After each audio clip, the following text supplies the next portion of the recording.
मनुष्य में जो अगणित विशेषताएं पाई जाती है वे असंख्य मनुष्यों के द्वारा चिरकाल से दिए जा रहे अनुदानों की देन है। प्रत्यक्षतः मनुष्य दूसरे प्राणियों की तुलना में कितनी ही दृष्टियों से पिछड़ा हुआ है।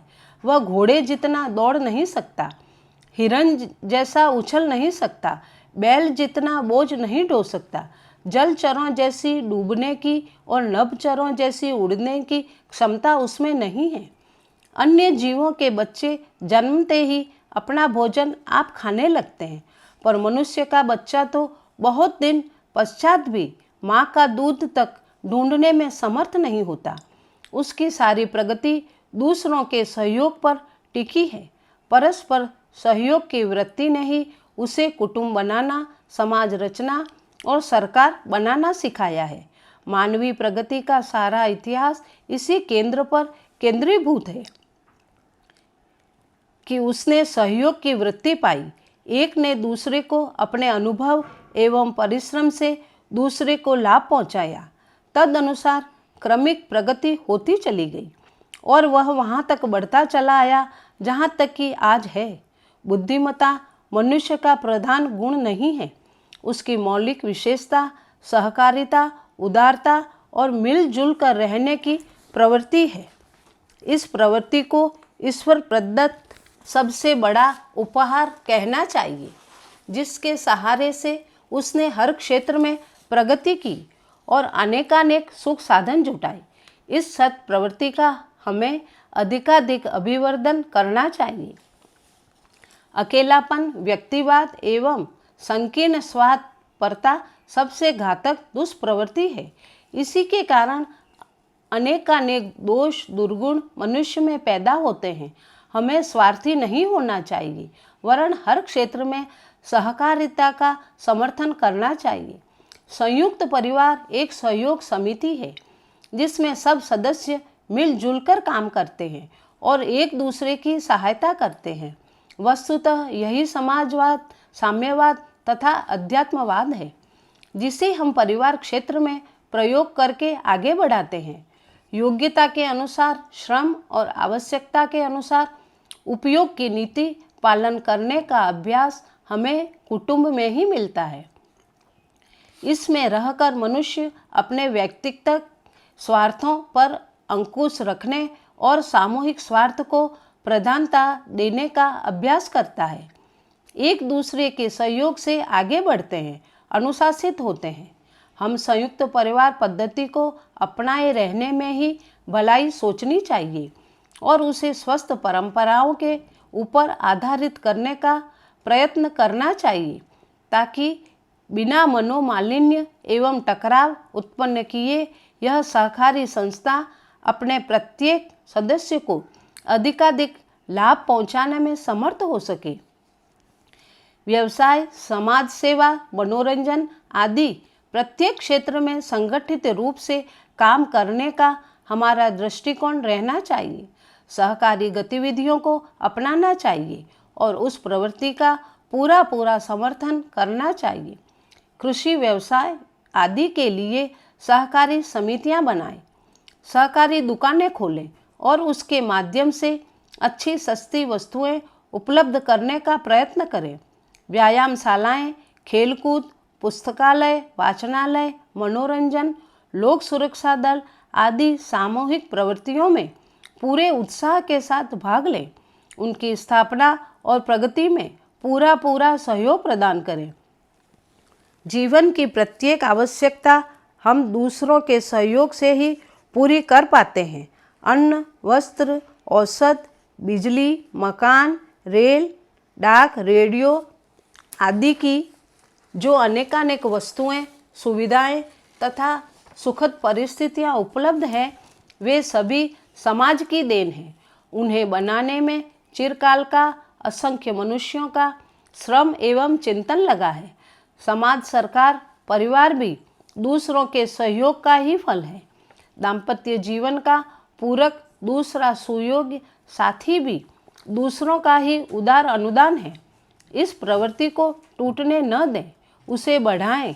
इसके लिए आवश्यक है हम अधिकाधिक उदार बने, अपने श्रम, समय, ज्ञान, कौशल, प्रभाव, वर्चस्व एवं धन का न्यूनतम भाग अपने निजी निर्वाह के लिए उपयोग करें।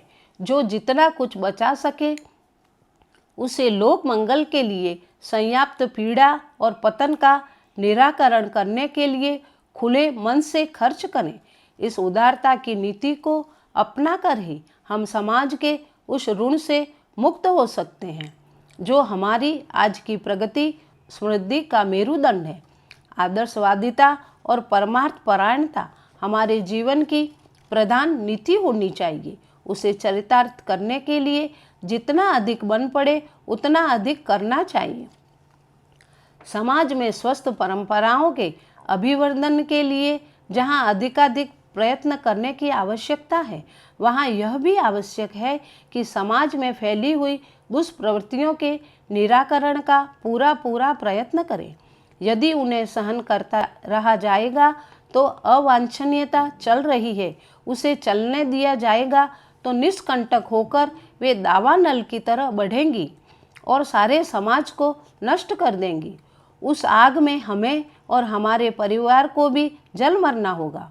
पड़ोस में फैला हुआ हैजा, पड़ोस के घरों में लगी आग, मोहल्ले में बढ़ती हुई गुंडागिर्दी रहते हम भी सुरक्षित नहीं हैं।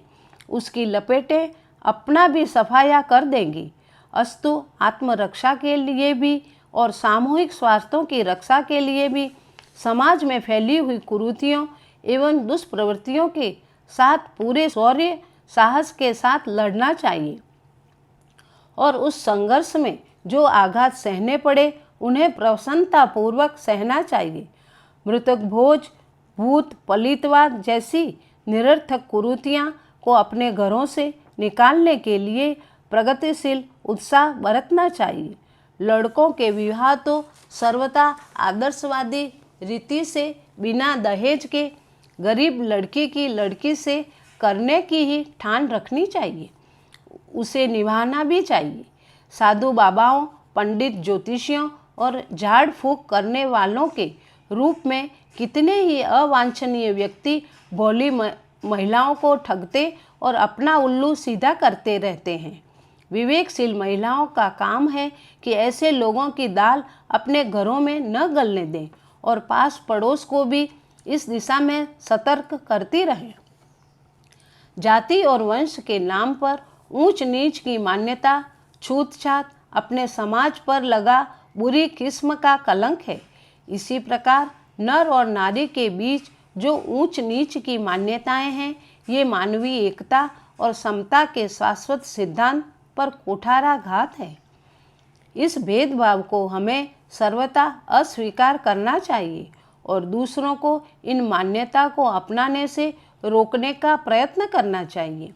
भूत प्रेत, असंख्य देवी देवता, जादू टोना, झाड़ फूक आदि की मान्यताएं किसी समाज के पिछड़ेपन के चिन्ह हैं।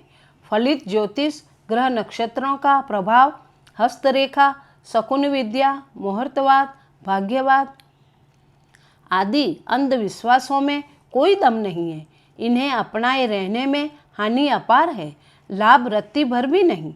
हमें इन मूढ़ मान्यताओं के उन्मूलन का प्रयत्न करना चाहिए ताकि समाज में विवेकशीलता और बुद्धिमत्ता का स्थापना कर सकना संभव हो सके। समाज को अधिकाधिक स्वच्छ, सुसंस्कृत और समुन्नत बनाना हम सब का परम पवित्र कर्तव्य है। उसका पालन होना ही चाहिए।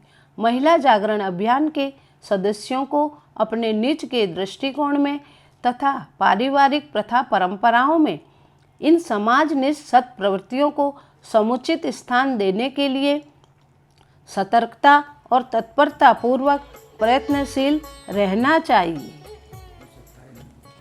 अगर आपको हमारी ये वीडियो पसंद आई हो तो इसको लाइक करें, कमेंट और शेयर ज़रूर करें और हमारे YouTube चैनल ऋषि चिंतन को सब्सक्राइब भी कर लें।